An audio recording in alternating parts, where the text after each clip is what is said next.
A lot of questions tonight about why police didn't stop this reckless driver in Minneapolis. This video has been shared thousands of times online. You can see the driver pass right in front of a squad car that seems to do nothing. Well, Renee Cooper asked MPD Chief Brian O'Hara about it today, and he says the officer did the right thing. Renee.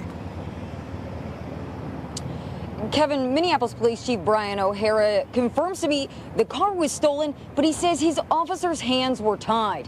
Meanwhile, others on the road watched in fear of getting hit.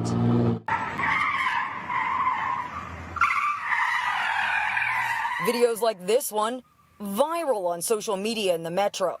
Watch as the driver of a white stolen Kia whips multiple U-turns in the middle of city blocks. At one point, pulling right in front of a cop car and taking off again. You know, we're like, oh, there's the Kia boys. Rideshare driver Travis Joseph caught some of it on his dash cam just before 7 on Tuesday morning at West 27th in South Lindale. What was shocking, it was so early in the morning. I had a Lyft passenger in my car, and the most shocking part was the cops were sitting there and they didn't move a muscle. That video that you sent me, that was from earlier this week, that is authentic.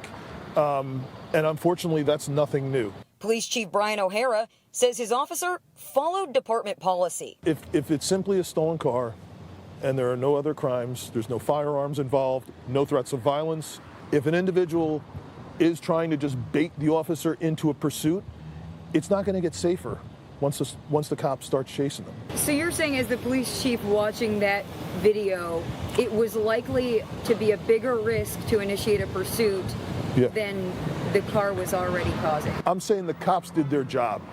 Whether they felt frustrated by it or not, the cops did their job. They had zero discretion in that case because it is just not worth the risk of endangering everyone's lives, especially if at the end result, even if no one's hurt, we arrest a couple juveniles, we bring them downtown, and they're immediately released. It is completely senseless. Now, Chief O'Hara wouldn't comment on suspect information, including whether the driver is believed to be a juvenile, but he says officers are working toward making an arrest in this case. Live in Minneapolis tonight, Renee Cooper, 5 Eyewitness News.